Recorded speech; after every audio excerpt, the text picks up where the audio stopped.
So we're going to pick up on a whole different topic, and I will try to give clear points of what we've said and where we're going in this topic. It is definitely somewhat of a complicated topic. Somebody pointed out to me that that they really would like to hear more of a introduction of what Kabbalah is. And that probably, I apologize, they're probably in the branding of the class, that probably should have been done in retrospect, should have been branded a little bit differently, of giving you a little bit of background on what Kabbalah is. I'll do a drop now, and I will do, God willing, the rest for the last class. I want to focus on a very specific topic on this class, going according to the Nefesh HaChaim. But I will take one or a couple of minutes just to introduce what we're discussing in the first place when we discuss Kabbalah. So the Talmud tells us, and we have a tradition from Sinai, that the Torah could be understood at a myriad of different levels. Specifically, they mentioned 4 levels, but really it breaks up into many, many different levels. But the Torah can be understood in 4 general levels, 4 general spheres, 4 general arenas, leagues. Top one would be the simple one. The number one would be, it's called, the acronym is Pardes. Usually that's what it's referred to as. Probably that's how, if you've heard of the Pardes Institute in Jerusalem, it's probably how they got their name. Pardes, the pay is for pshat, the resh is for remez, the dalet is for drash, and the samach is for sod, which means Pardes pshat, which means the simple understanding. Remez is hidden meanings. It's illusions. It alludes to things. Drash is expounding on the Torah, and sod is the secret understandings of the Torah, often looked at as the mystical understandings of the Torah. And the Talmud mentions these 4 understandings, and we have it also as a tradition from Sinai, that those are the four levels of understanding. Each one will be truthful if you have come in with an honest mind and the right tools to analyze Torah. Each one will be absolutely truthful. They will not contradict each other. And in fact, if there is a contradiction between any of those levels, you know that there's something tainted, there's something wrong in your understanding. Let's take an example for a second and understand that. I could say something to a person.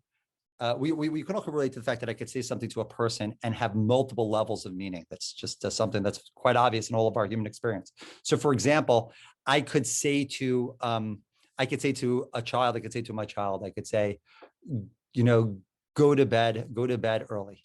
So there could be one reason why I want the child to go to bed, because if the child doesn't go to bed, they'll be cranky in the morning. There could be a second reason I want the child to go to bed, because the child's getting very wild and I'm not able to handle the house.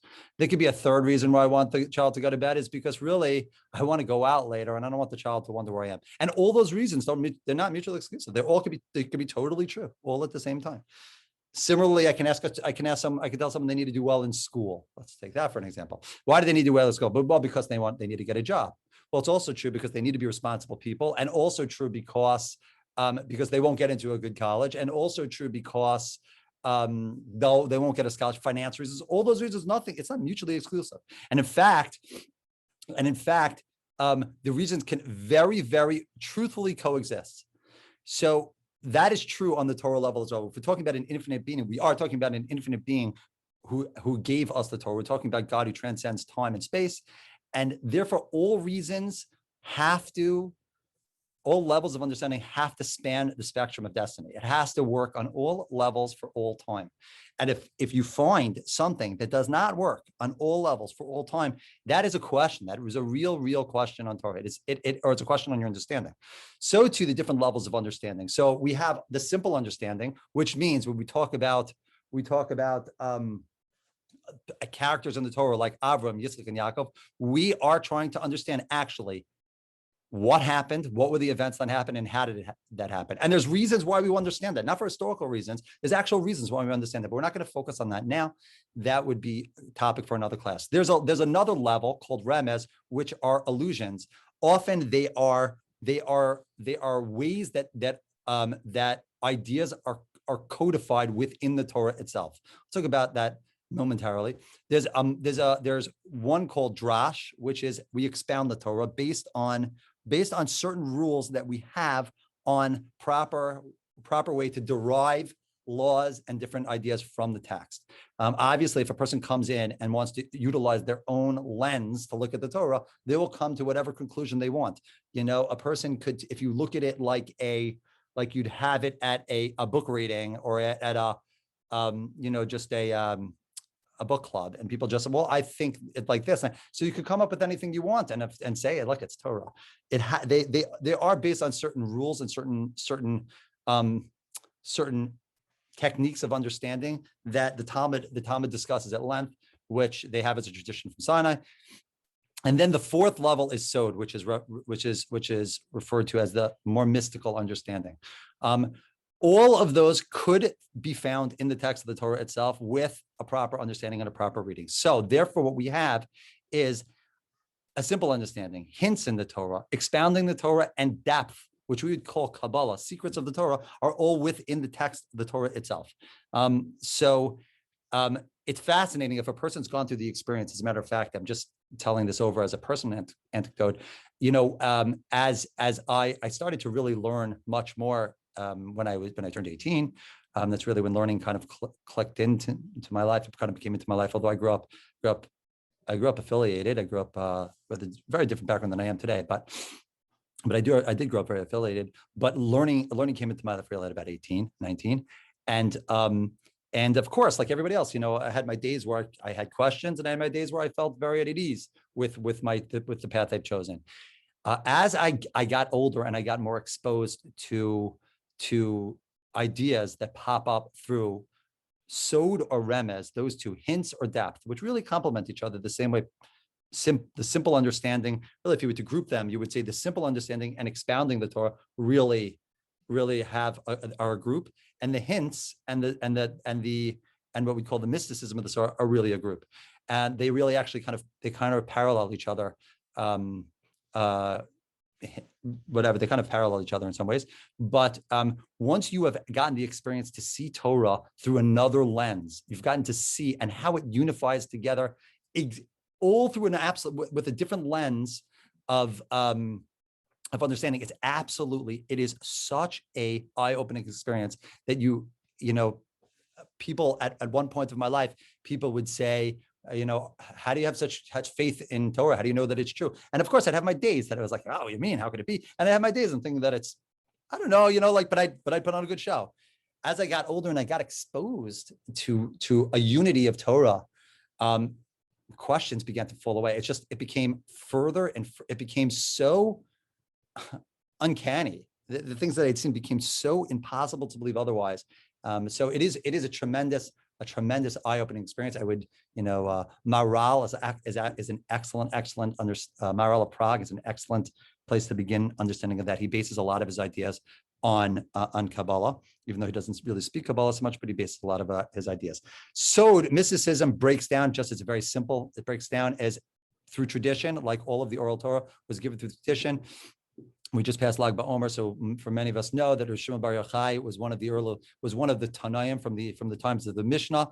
He held the tradition of Kabbalah, and him and his students authored the work called the Zohar, which became the prime work. There are a few works before that are mentioned in the Talmud, notably Sefer Yetzirah, Sefer Bahir. There's a few works that are mentioned earlier. Sefer Yetzirah is the book of creation, which is the one that is reputed that the Maharal made a golem from it. It is absolutely, I shouldn't say absolutely, but I should say it's a academic debate if it's such a thing is true, but it's absolutely not true. In any case, that the Maharal did such a thing, but in any case he could have maybe, but I just but either way, that's the Sefer Yetzirah, Sefer Bahir. These are early books of Kabbalah. It goes to the Zohar, and then the Zohar becomes the primary work, the work of the Shimon Bar Yochai, and it's kept that way until the time of the Arizal, which puts us around the mid 1500s, early to mid 1500s. In Tzfat, the Arizal comes on the scene. Rab Yitzchak Luria, he comes on the scene, and he has a new way he introduces ideas of just a different perspective, really, really. Coming from the Zohar, but with a whole different perspective I shouldn't say different perspective. Ideas that he says that you'll find them all over classic literature, but they're not collected. They're not unified and systemized like you had in the Zohar. And then that becomes the another primary work. So after that, basically, you're looking at mostly secondary works. After that, the two main primary works would be, well, you have the Sefer Yetzirah, then you have the Zohar, and you have the Arizal. The Kabbalah is looking to, there are different parts of Kabbalah, but Kabbalah for the most part is looking to understand the mechanics or the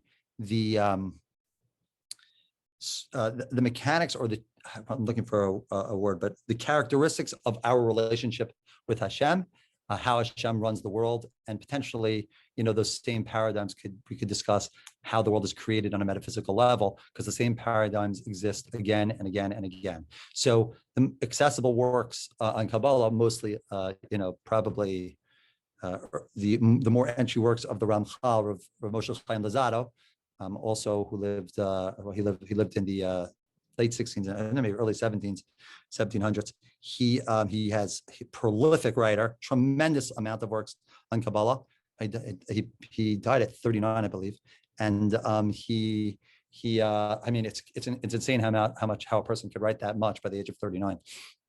He's just a prolific writer. Moshe Chaim Luzzatto, he reinterprets a lot of the terminology that a person would find in Kabbalah, way the words that I guess in a modern mind would be more sci-fi kind of terms, the light and the worlds and the he strips away the allegories of it and brings you to understand the paradigm of it, how that what we mean in terms of our relationship with Hashem.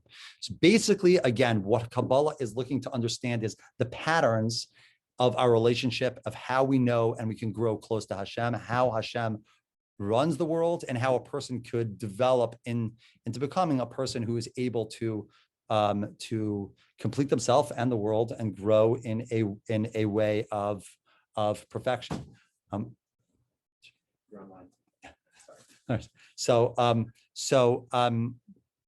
So we're going to leave that at that for now. If anybody has any questions, you can speak now. I'm happy to discuss it more next time. You can shoot me another questions. But that's a basic beginning of Kabbalah. The Nefesh HaChaim comes on the scene around the book that I'm doing around the late 1700s. He's a student of the Vilna Gaon. I think the Vilna Gaon passed away in 1770 something. I think that's my guess. And so the Nefesh HaChaim was a student of the Vilna Gaon. This book is I wouldn't say it's a primary work, but it's a very, very, very upper secondary work, very, very accepted literary secondary work. And he's dealing with certain specific topics in Kabbalah. Now, if anybody has any questions, speak now or forever hold your peace. I assume that I've been told that that's not a Jewish phrase. So then we will go on. So let's move back. Let's move back. So I want to just discuss momentarily what we talked about last time, and then we're going to launch onto a different topic. Last time we introduced an idea because the idea is relevant here as well. When we discuss Hashem, we discuss God. We actually have a number of names for God. And last week we discussed the name Elokim, which is you have in the brachos, you say Baruch Atah Hashem Elokeinu, Elokim, Elokai, it's all Eloka, which means a power. And when we discuss the name Elokim, we are discussing Hashem's mastery, control, and presentation in all forces of reality. That means in metaphysical forces and physical forces, psychological forces, scientific forces, economic forces, everything. Anything that we would consider as to be some sort of trend, some sort of pattern that repeats itself, and I should say that must occur. We would say that's a function of Elokim. It has to happen because Hashem wants it to happen, and that's a function of Hashem being in control of that force. I've been told, I don't know what this means. I'm not a mathematician. I don't know what this means, but I've been told, and I think it's just the coolest sounding thing I ever heard, is that apparently pi, the number pi, is actually such a truth in the physical universe that the waves in the ocean conform themselves to pi. Now, if you know what this means, don't chime in. Don't tell me. I love how it sounds. It sounds incredible. But apparently it's such a truth in the universe that everything needs to conform itself to pi. So if we recognize pi as being a physical reality, let's say, we recognize pi as being a physical reality. So the fact that that reality exists is a function of Elokim. Now, that doesn't mean it's another God. Of course, there's only one Hashem and there's one God. But we'll say that God acts in certain predictable patterns.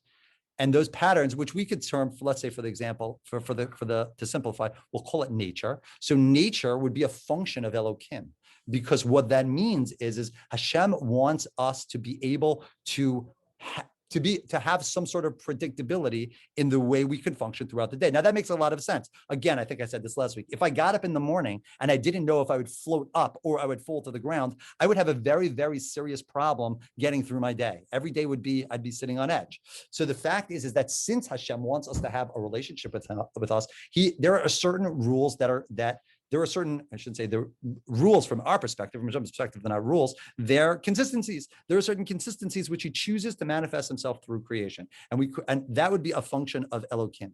But we want to move on to the primary name of Hashem for a second, which is the Shem Havaya, the Shem Yud He and Vav He. I'm going to share something with you for a minute. This is taken from the Shulchan Aruch. It's talking from the Code of Jewish Law. It's talking about the halacha of the law about when one makes a blessing.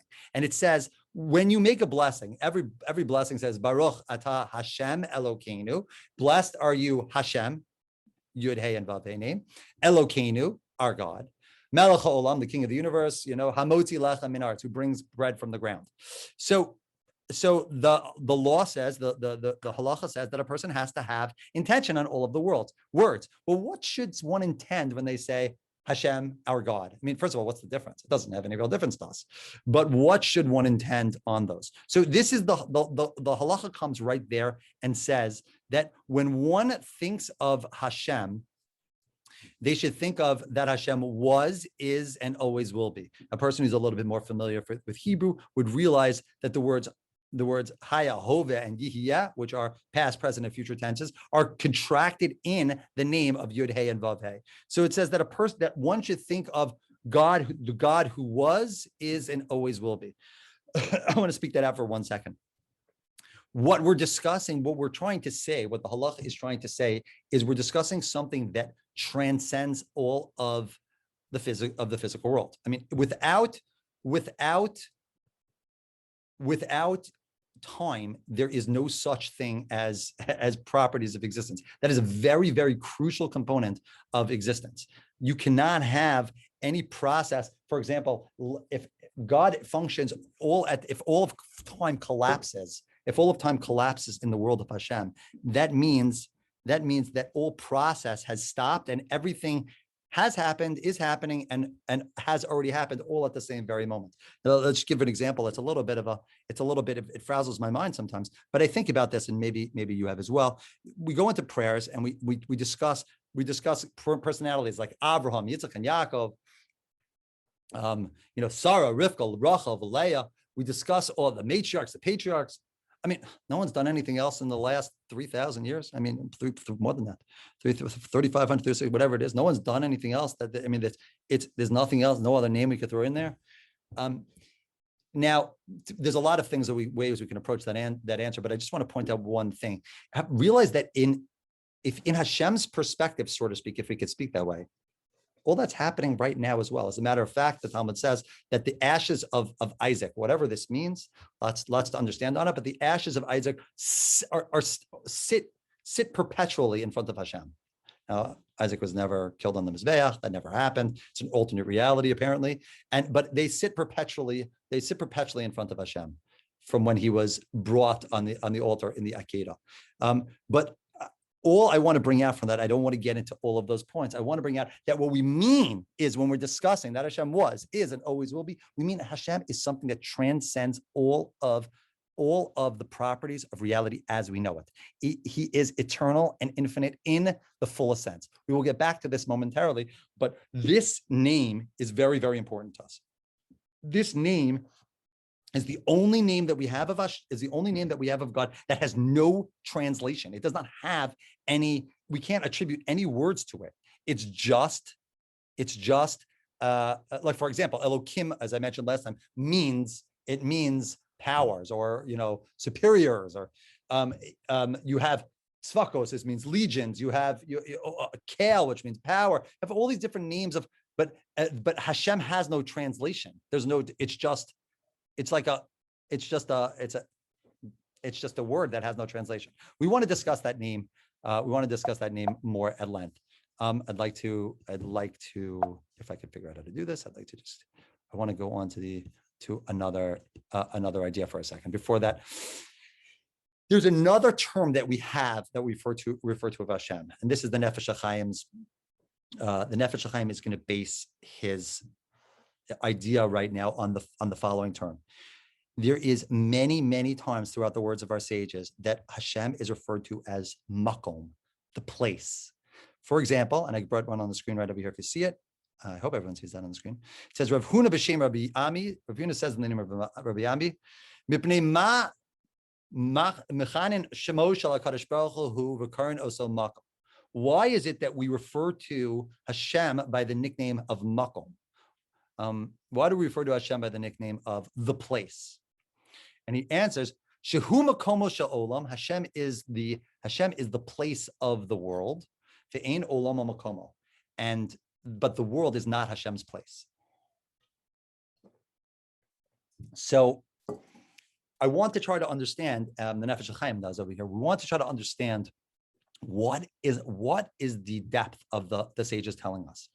Besides the name of Hashem, which has no meaning to us, really, we don't have any word to attribute it, but Hashem is called the place. What does that mean, is the place? And specifically, Chazal try to back it up and with some sort of understanding. Say, you know what it means? Hashem is the place of this world, but the world is not his place. We could potentially, if we scratch our heads a little bit and put our heads together, maybe we can potentially come up with some sort of understanding of it. But what exactly are they trying to say? What's the depth of what the sages are trying to tell you? Very, very, very, very versed in Kabbalah. As a matter of fact, I brought you a couple of. There are plenty of times here where you find this. Here, I just brought three more. It says when Moshe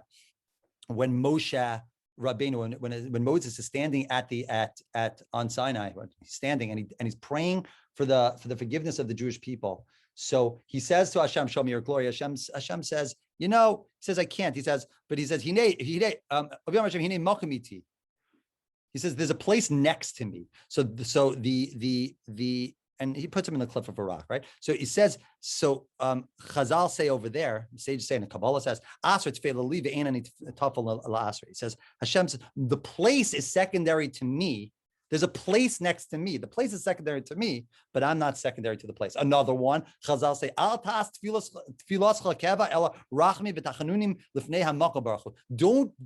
have your tefillas go by rote. Rather, they should be pleading in front of Hashem, the makom.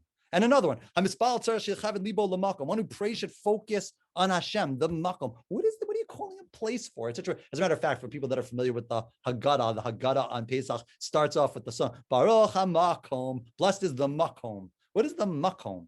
You keep calling Hashem the place. What is the place? And specifically, the way Chazal understood it, Hashem is called the place because he is the place of the world, but the world is not his place. I would like to talk about one other name of Hashem, but again, really the name when we say name, a proper name is the Yud Hey and Vav Hey name is a name of Hashem. These are more of like nicknames. I want to kinuyim, what you call ways that we refer to Hashem in terms of the way that he presents himself.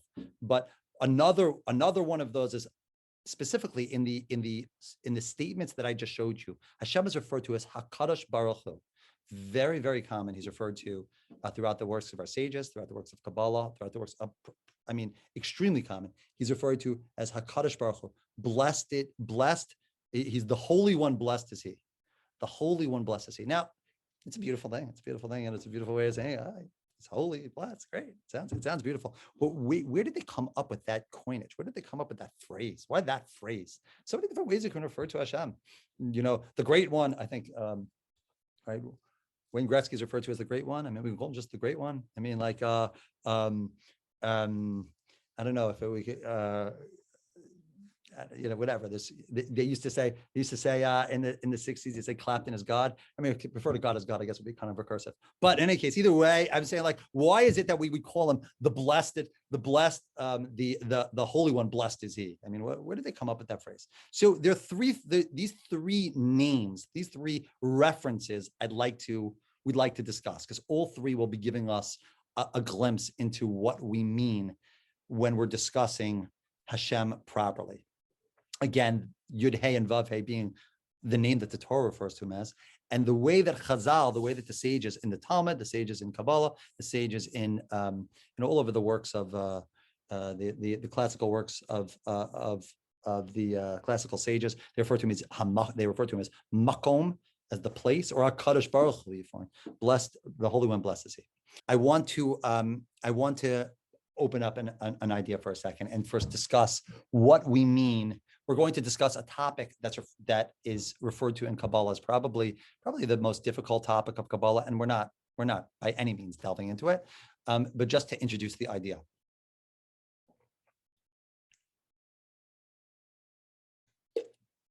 So the idea is as follows. There's an idea. First, what we need to break a little bit of our childish understanding of God. This is Spivak talking for a second, and I can't speak for everyone else, but I grew up with a very, very what I'd like to refer to as baby God, a very, very childish understanding of what we mean by God. Often when people mean by what they mean by God, they have a tendency, despite what they might think intellectually, they have a tendency to default into some sort of being up there that has this OCD problem of worrying about all the little things and the minutia that the Jewish people or humanity do, instead of worrying about a lot of the big things, like worries about if I use a pen on Saturday, but doesn't necessarily worry about tsunamis. I mean, worries about if I eat milk and meat together, which has no understanding to the human mind that what's the problem with that, but doesn't worry so much about mass starvation.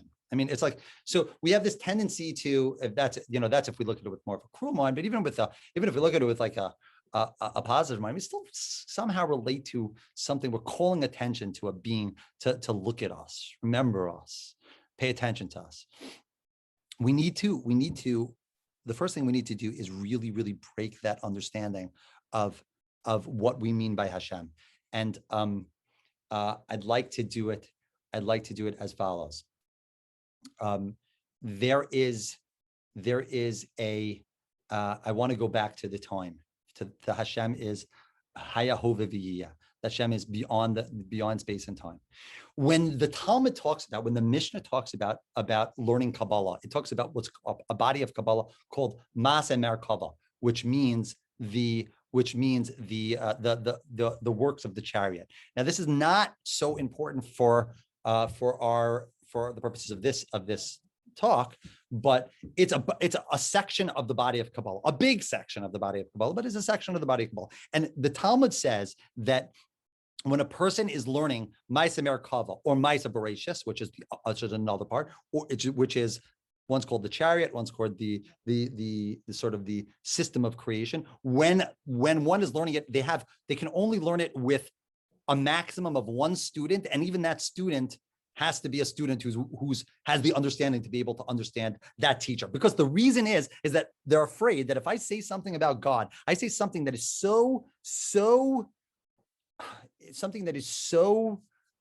sensitive that a person could get wrong. You'll have a heretical idea about God, and you'll walk away with a heretical idea. So therefore, I can only say it to one person, despite the fact that I'm talking about Kabbalah in front of 16 people on a Zoom conference, which is being recorded, and I can totally be botching it up. So besides that, just so I'm messing this one up, don't tell anybody because you guys are all world besties over here. So a person can only do it with one student and be very, very cautious in how they speak.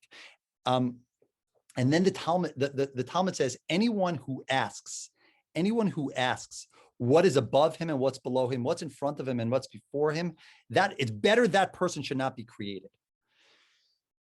So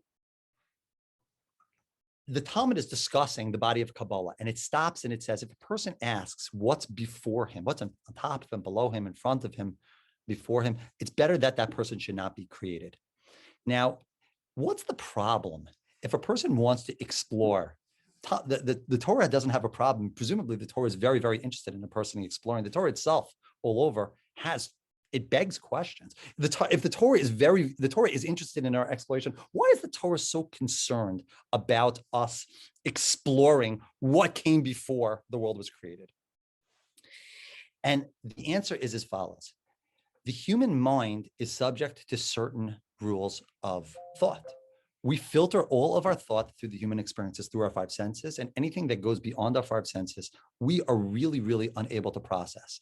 But the example I like to give, if you've never heard me say it, is that we all can remember, I'm sure everybody, or at least almost everybody on the Zoom, is of the age to remember that when you were young, when you got your first calculator, which kids don't get anymore, right? But like a calculator, and every kid, with little kid, they get a calculator the first time, they look at it and they start messing with it. And then ultimately speaking, I think almost every kid went through this process. They sort of get it into let's see what this baby can do. And then they start going nine, until you fill up the whole screen. And then they go times nine. And they're and they hit equals.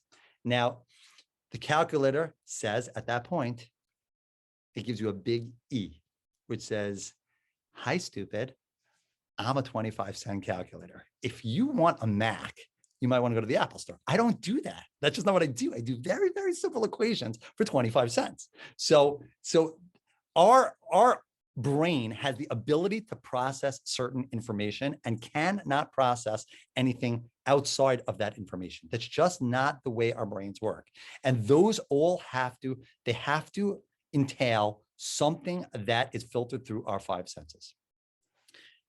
They all have to entail something that's come out of process. For example, we take as an axiom of the universe that there is process. For no one would ever accept the fact that they would walk into a room, and say, how did everything get here like this? And I'd say, it just always was.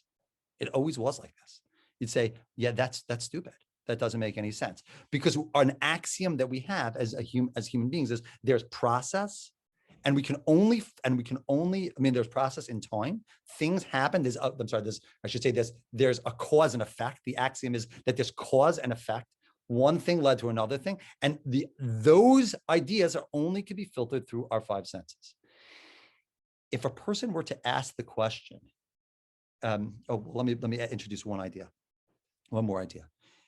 The Talmud states that the first second of creation, God created, the commentaries point out, understanding the Talmud, that God created time. That was the first thing that occurred in creation. And it must be so, because at the very beginning of creation, it takes in for granted there's time is passing, there's 1 day, there's 2 days. Suddenly there's process and things are getting created. The first thing that needed to be created was time. I think I mentioned last week, but there was a scientist I used to be very, very, he used to live here. I was close to an old physicist, and he told me, if just in case I didn't mention last week, I don't remember, but he told me that I wasn't speaking to him, and he said that science can measure up to the first, I believe he said 0.0036 of creation. With science, we can measure and understand what creation was like all the way up to the first point, I think it's 0.00036, something like that, of creation. But before that, science gets lost. It can't go further than that. I don't know what any of that means. It sounds great, but I'm like, but of course, I just asked the question. I mean, you got so far. I mean, why can't you get the last 0.0036? I mean, it's just a little bit further. And I always had that question also, by the way, incidentally, about the Hubble telescope. I mean, I know the answer, but it's just so hard for me to really process. So we just kind of take for granted the Hubble telescope is in the space, and therefore I could see all the way to Pluto. Like, come on. I mean, how much further is it? Just another couple of miles, put it on the ground, right? But I understand there are lights, and I understand they distort the view.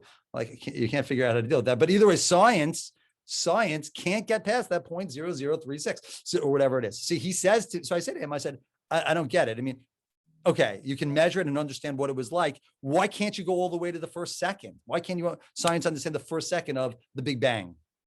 So he says, oh no, that's impossible. I said, well, why is that impossible? So he says, because there was no time. That's when time was created. So I said, so who cares that there was no time? She says, well, then there's no math. So I asked him, of course, I said, wait a second, like, Tio, like, why is there no math if there's no time? So he says, what do you mean? Of course, there's no math if there's no time. So I asked him, and if you've never heard this is a mind blow. But it's so simple. Once you hear it, it's so simple. It's such an incredible idea. It's so simple. If I said to him, if you're telling me if there's no time, 2 + 2 will not equal 4? He said, of course not. I said, what does that mean? 2 + 2 doesn't equal 4 without time? He said, no, of course not. Think about it. 2 + 2 means this process. It means that I had to, and I took another 2 and I added to that 2, and now I have 4. I had 2, I had another 2, I put them together, and now I have 4. If there's no time, there's no process. Everything collapses. It all falls in on itself. You can't have process without time. One thing, all science takes for granted. All physical properties take for physical properties. All physics takes for granted that there is process. Chemistry also takes for granted that there is time, that there's process. If there is no time, everything begins to collapse. The entire world as we know it, the universe, everything, all properties collapse on each other. So the commentators point out that the first moment of creation was time. Without that, there's no math, no science, no properties, no XY, no next to XY axis. Everything collapses. And he says, therefore, if the first moment time was created, let's go back to our Mishnah for a second. You want to ask yourself for a second. You want to understand what was before creation. The Mishnah says it's better that you weren't created. It would be better not to be created. The Talmud doesn't say that it's prohibited. It just says it's better that you wouldn't be created. What's the understanding? You're going to waste your entire life on something that you cannot process. It's not part of the obligation or the patterns that Hashem created for us to process. It's like trying to continuously think, I'll continuously try to run a Mac program on my Windows. And so if I do it enough times, it will learn. It will not learn. It does not have the ability to do so. I want to understand, what was it like the first second before there was a second? Well, guess what? The first moment before the first moment, there was no first moment before the first moment. Everything was, is, and always will be. It is out of the properties of our universe. When people discuss Hashem, we're not discussing something, we tend to think that it's something like us, but very, very, very, very big. My experience is, maybe again, I'm filtering the world to my own view, but I feel that people think that their neshama, that their soul is them, but a Casper version of them, like them that can walk through walls. Like, it's like, it's basically that, like, I guess, like the movie Ghost, so like Patrick Swayze. So like that's what their neshama is going to be. The neshama does not follow the form of a human being in the same way we think of a human being. God is not like us, but much, much, much, much bigger. God, when we discuss Hashem, we're discussing the very, very, very fabric of all of reality. All of reality. Sorry about that. I was totally not expecting that. So, sorry, one second. Station identification. So we're discussing the very, very fabric that makes up all of reality when we discuss Hashem. So I just want to shut that up to make sure that does not happen again. Thank you. Okay. So now that if there is nothing that is outside the reality of Hashem, nothing. There's nothing there. Because by definition, if you say, I found something that's, we looked really, really hard and we found something that's outside of what we mean by reality, we'll say, great, now we know Hashem's bigger. I mean, that's all it's going, but that is the definition. So by virtue of the definition itself, you can never find anything, because we mean by Hashem what encompasses and is the very, very fabric that makes up existence. Whatever you find in existence, we say that Hashem, that's part of Hashem too. That means Hashem is everywhere. There is no place There is no dimension that is void of Hashem. However, we run into a direct contradiction because we know that we exist, and we exist independently, and there's something that Hashem wants of us. So now we have a little bit of a problem, because if Hashem is everything and everywhere, so where am I? It's a fascinating thing if you think about it. From a Torah's perspective, this is a very big philosophy. It's a very, very big problem. In the world, you might get, in the secular world, you get thoughts that something like, how could it be that God exists? That doesn't make it. How could it be God exists? From a Torah perspective, from a Kabbalah perspective, the question is the opposite. We understand God is everything because that's what we mean. When we talk about God, we mean everything. We just mean everything. You can redefine God as reality. Okay, or beyond, but reality, the minimum, by a minimum, all of reality. Do you believe, if somebody says, I don't believe in God, do you believe that there's a reality? Yes. Okay, so that's what we call God. Great, so much. We want to believe God acts a little bit differently than you think, or God cares, or whatever it is. Does reality care about reality? Does reality have its own brain? But what we mean is the very, very fabric and function, the very, very, I don't know, I don't have a better word, but the very, very fabric of reality itself, at the very minimum, that's what we mean by God. So that God, that leaves us with a problem. So, I'm sorry, in the secular world, you'll find an issue like, they'll say, well, how could it be God exists? Because based on the axiom, who created that? Who created that? In the Torah world, that problem doesn't exist. The problem is, if God's everything, so then where am I? That becomes a very serious problem. How do I exist? The answer to that lies in something which is referred to, and I'm not going to go into any more proving that God exists. We're going to walk away from that for a moment. We need to bring out the point that how big we mean by God. We mean something that is encompassing all of reality. Before creation existed, there was, let's say it in this point, we can say in two ways, and they will both be 100% correct. Before creation occurred, there was nothing and there was everything, and those are both correct. They're both the same thing. There was a reality that only had one unified existence of God. And at the same time, we could say there was nothing, because you would never be able to point, there was nothing, there was no distinction. There was no outside observer. There was nothing to point to, and there was no distinction. There was no, without a duality, you can't point to anything. What do you mean? There's nothing. You couldn't give it a color, a name, but there's nothing. There's nothing to say. There's nothing to turn to. There's no one to turn to. So we talk about God being the absolute, unified existence before creation. Suddenly, time comes on the scene. Time starts to differentiate. God creates humanity. And we have a question: where is it? How is it possible that there is an existence called humanity? That is answered by a concept in Kabbalah that is referred to as tzimtzum. Tzimtzum means it's referred to as the contraction. That is, the Nefesh Chaim makes a point of telling over and over throughout his book, saying that is an incorrect translation. What it sounds like is the following. I'm going to give the allegory, and it is don't get the allegory in your head. Don't get the imagery in your head, the illustration, because it will lead you astray. But the illustration is like this: once upon a time, there was only God, and God filled the entire universe. And then God made a void, a vacuum. It's called an empty space in the dead center of infinity. By the way, where's the dead center of infinity? Where the center of infinity is? Infinity there's no center, but God made a void in the center of infinity, and in that very center that there was a vacuum, a void, and then God pierced it with what's called a light. It's called the ray of light, and in there all of reality was created that we know. All of reality that was created. Now the Nefesh Chaim wants to point out. He points out that it is improper to say that there's a contraction and a void of Hashem, because it's impossible. Then you've got it. Then God is no longer infinite. God's everywhere but here. That doesn't make any sense. Then God suddenly has a body. It's a very big body, but he's everywhere but in this space. That doesn't. So he points out that what it means, the word tzimtzum doesn't mean to contract. It means to hide.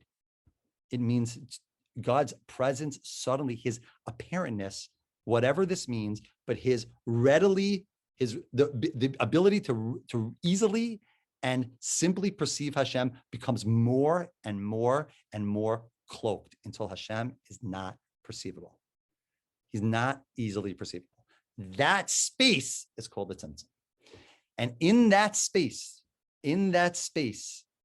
where suddenly Hashem is not easily perceived, all of reality is going to exist. But it's not devoid of Hashem. He's just not easily perceived. Now, how that works, that is the whole topic of Kabbalah. And frankly, just confuse us. It'll confuse us and confuse us. That's where you get into topics like the 10 sefirot, all the different, I don't know what you call them, the filters or whatever, the worlds or the lights and all you get into all those topics. We're not going to discuss the process, but what you now have is a duality. You've gone from infinity to duality, but yet on a deeper level, Hashem is everywhere, but still suddenly there is an appearance of a duality where there is everything. And yet in the center, there is, and Hashem takes up everything, but yet somehow there is another existence. I'm going to give an illustration, something that we can relate to in order to get this idea. Tonight, God willing, all of us will go, lay down and go to sleep. And when we go to sleep, we're going to start to dream. And in our head, we're going to create an entire reality. It's going to have properties, it's going to have people. You're going to be thinking about X, Y, and Z. And I think as we all know, as dreams go, they're uncontrollable. And things can be, people can be a multitude of people at the same time and in the same space, all in different spaces and different people. I mean, everything could just be as wacky as our dream decides. I could be in Florida and Israel at the same time, and I could be myself, and I can also be, I could be me, and a second later, I'm standing, I'm not me anymore, I'm standing, whatever it is. But I completely create an entire reality. That entire reality it has properties, and I'm able to communicate with that reality. And there's communication within the reality. Now, something happens in the reality that I don't like. Let's just say I'm the dreamer. I'm lying down, and one of the things giving me anxiety. By the way, you should know that I think that the number is like 75% of the it's amazing that sleep is so relaxing, because it's like 75% of the time you're actually in a state of anxiety when you're sleeping. That's incredible. It's incredible the way you find it so relaxing, but it is. And yet somehow we're in states of tension for most of it. But in any case, you're dreaming about this reality, and suddenly something happens you don't like. So, you turn to this, you're lying down in bed, and you turn to this, I don't know, this, old friend of yours from high school who's messing you over for the 17th dream in a row. You turn and say, look, I've had it. You're gone. And the friend of yours turns and says, no, you're not getting rid of me. I'm leaving. Like, what do you mean? Where are you going to? I'm going to go to the next guy's dream. I mean, I'm just getting out of here. You don't have anywhere to go. There's nowhere to go. There's no reality outside of me. You're a function of my will. You're a function of my head. You don't have anywhere to go. And let me tell you something. When I wake up, not only will you cease to exist, but guess what? You never existed in the first place. You were going to fold back into the unity of me. There's going to be nothing. You were never there. So somehow, and I'm using this as an illustration, it's not a perfect illustration, but somehow we can have the experience, we can glean up an experience of being able to create things in our mind that have its own existence, but yet once we turn our attention from it, it folds back and it no longer existed, and it never existed. We have that experience. The best way, the closest that we can potentially get to it is to understand this idea that I've heard so far, is to imagine us, so to speak, in the mind of God, so to speak. Now, God doesn't have a mind in that sense. God doesn't have a body, but somehow we are a function of the will of God. And the only reason we exist, God really is all of reality. And the only reason we exist is because God wills us to exist. But God, should God decide that, so then we would never exist in the first place. We would just refold into the unity of Hashem. So now I want to pause for a second and go right from there. Let's discuss. We've discussed infinity. We've discussed tzimtzum, which is God creates a space for us where we have some perceived reality. There's a Gemara that says the verse says in the Torah, "Ein sor kelokenu," that there's no rock like Hashem. So the Gemara in Masechet Brachos says, "Ein tzir kelokenu," there's no artist like Hashem.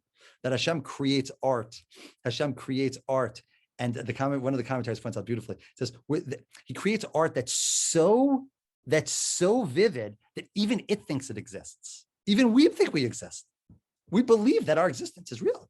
Is absolutely real. Now, there is a reality to our existence for sure. I'm not trying to say that there's not, but we have to understand what that reality is. It's not as you know, a thinking person will start to realize there's so little of that reality that I had control over. I mean, the fact that I happen to be fantastic looking, have a great personality, you know, I'm very, very talented, charismatic, buff, whatever, you know, you guys can chime in on the chat if you want to talk about me, but enough about me. You guys can talk about me. So the fact that a specimen like this can be created so perfect, I mean, that had nothing to do with me. I can't take credit for it. I mean, God that's what God gave to me. There's only very, very limited that I could take credit from. So the fact of the matter is that you know, there is a part where we exist. It might not be everything. A lot of that is conjured up by Hashem. I never had a choice in it. However, there is a part, and that does need to be understood. But just moving back, Hashem, we've discussed the infinity that Hashem is. He takes up all of reality. He is the very, very fabric of reality itself. And he discussed that there is a contradiction to our own existence in that. And the answer of that is, we referred to in Kabbalah, Tzimtzum, and the Malkam Panoi, whatever it is, there's a place where Hashem conceals himself, which allows for there to be some sort of independent existence, independent consciousness besides Hashem, and there's demands on that consciousness, and Hashem wants relationship with it, whatever it is. But that is where we exist, in the very, very center of that. Now, we just need one more idea, and we can tie it all together. I just want to pause the movie there for a second, and let's take a look at all the players in the movie that we've discussed. We have, let's use our analogy of the dreamer and the dream. We have the dreamer, right? And we have the person lying in bed, and he's conjuring up everything in his mind. And then we have the dream and the characters in the dream themselves who are functioning in the world of the dream. Oh, we're going to have very, very different perspectives. We're going to have very, very different perspectives of what reality is if we ask both of those characters. If we ask the characters in the dream, all the different players in the dream, what's reality look like? They're going to say, oh, 2 minutes ago I was in Disneyland, and like suddenly I'm at the hotel, and I don't know how I'm wearing a baha. I don't know how that happened. Like, I don't know what, where did that come from? I don't know. And I was with somebody else, and suddenly I got a tail, but either way, they're going to say, look, I'm here. I don't know. And the dreamer, I don't even know who he is, but okay, there's something outside of my reality. I know, because weird things happen, but okay, but I'm here with Bob, and I'm here with Bill, and Shauna, and we all and we're having lunch, and now we're in a car and whatever. So they'll be able to tell you about the reality. If we go speak to the dreamer who's lying in bed, he'll say, yeah, right now I'm giving them some sort of existence. I'm willing existence. I'm putting them into existence, but they're not that. But that's all me. There's nothing. It's not like, could you imagine if suddenly this dreamer found out he got some sort of inheritance, like a Brewster's Millions over there. He got like $30 million, right? So somehow he gets this inheritance, and in the inheritance it says, you dreamer, you get 10 million, and I'm gonna give 20 million to the characters in the dream. Be like, wait, chill out here for a second. That doesn't make any sense. They're not here. There's nothing really here. That doesn't make any sense. Of course not, because it's all me. It's all me. It's what I'm conjuring up. The reality looks very, very different for both of us. That duality, those two perspectives of reality, we are what we are, the two perspectives that the Torah, Kabbalah, that are constantly being presented about Hashem and our perspective to Hashem. Hashem's perspective as Hashem fills the entire, Hashem malei aretz kavod. Hashem fills, his glory fills the entire reality. There is no place, there is no corner that is devoid of Hashem's presence. From his perspective. From our perspective, we have, we have areas that we don't see Hashem's presence at all. A very common question. I work in the summer in a girls' camp with my whole family. We're staff. I'm the staff rabbi in a girls' camp. My wife runs a team program, and And I constantly do ask the rabbis for these girls, and it could be anywhere from 4th grade girls till 12th grade girls, but always the youngest girls. I constantly get this question. I've gotten it so many times. Girls ask, like, I don't know what that thing is with it, but whatever. They say, they want to ask me about God, and they'll ask me, is God in the bathroom? And I'm like, I don't know what girls have with this. Little girls have with God being in the bathroom. And I'm like, maybe, I don't know, maybe it sounds creepy. I guess it does sound creepy, but I'm like, but I don't know. However I answer 4th grade girls, but we have to know for ourselves. It doesn't, is there a place in your dream that's outside of your dream? Is there such a thing? Of course not. There's no, you can't escape to another reality. You can't just jump out, right? So the question is, there is a place where God's presence is less and less perceivable. That is our world. Our world goes in different grades and different levels of perceiving Hashem's presence. That is the reality that we live in. But from Hashem's presence, there's nothing else. There's only Hashem. Those 2 points are the way that we look at Hashem. That way that Hashem's presented. Hashem's Mala Eretz Kavodo, but we also say Aye Mumkom Kavodo. Where is Hashem's presence? 2 points about understanding that. Now I want to go back to understand some of our questions from before and see how we do. I want to start from let's start from HaKadosh Baruch Hu. But before I start from HaKadosh Baruch Hu, the name that the common nickname that's given to Hashem, HaKadosh Baruch Hu, the Holy One, blessed is He. Before I do, when I do that, I want to introduce the words of Shema. Most people know that the words of Shema starts Shema Yisrael Hashem Elokeinu Hashem Echad. Hashem, that's the name Yud Hey and Vav Hey, is Elokeinu. That Hashem is Echad, is one. That is saying that Hashem, who encompasses all of reality, He presents Himself as Elokeinu. He presents Himself as different patterns and nature in reality. He presents Himself as controlling all of reality, but really that Hashem, who is the whole fold of all of that together, of all the rules of nature, of all of time and the XY axis, all of that together, that Hashem is one. It takes up all of reality. And then immediately we say quietly, Baruch Shem Kavod Malchuso Le'olam Ved.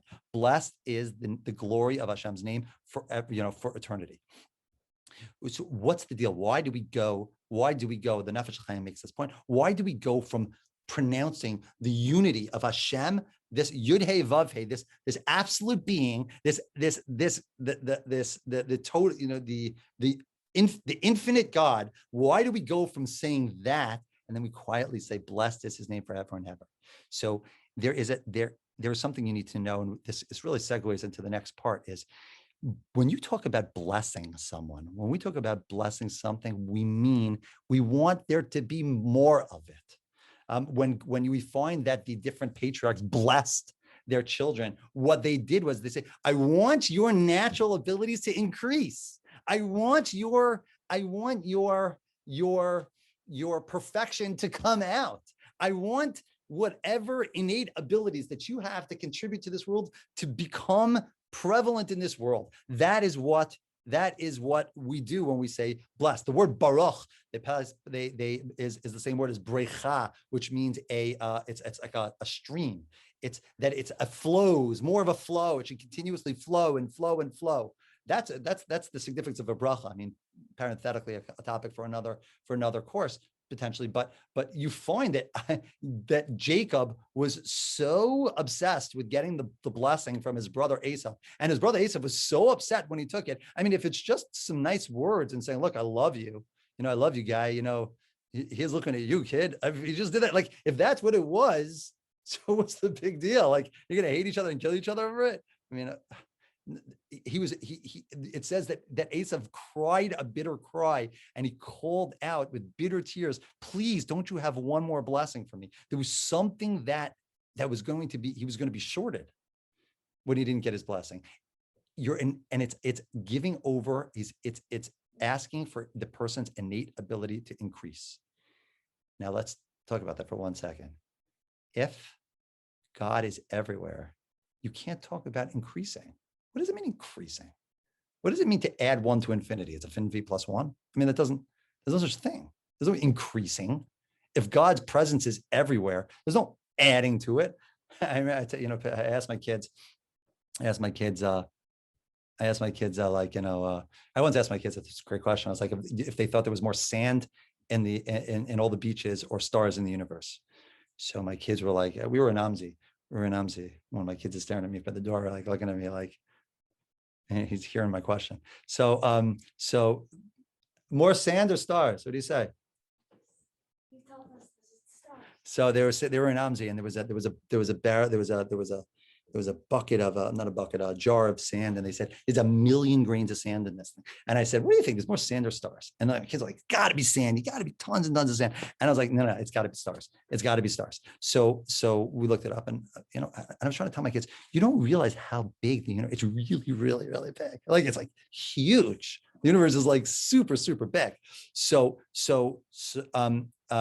looked it up, of course, Google had the answer. There's a couple more 6 trillion stars. I mean, it's just a few 6 trillion. What's a few 6 trillion amongst friends? But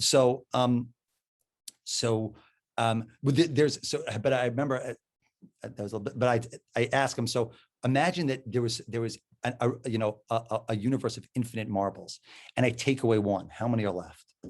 It's not, the question doesn't make any sense. If we're really talking about infinity, the questions of addition and subtraction stop me. If you're talking about infinity, those tools are not really, they're not really applicable in this pure infinity. Apparently there's 6 or 7 kinds of infinity, but at least in real infinity. So that doesn't make any sense to add and subtract. Hashem, we can't discuss adding or subtracting to Hashem. We can't discuss blessing Hashem. We declare Hashem's unity, and there's no addition to that. But immediately we talk about our perspective. Baruch Shem Kavod Malchuso Le'olam Ved. May his presence from our perspective be blessed forever and ever, meaning it should increase and increase in this world. That Nefesh L'Chaim points out, that is what Shema is doing. And that's why we call him HaKadosh Baruch Hu. He's the Kadosh, the one who's distinct. Baruch Hu, may he be increased. May he be blessed in this world, meaning may his presence become, from our perspective, more and more perceivable. Hashem is referred to as the Makom. The Makom, what is a place? A place is, so of course you could say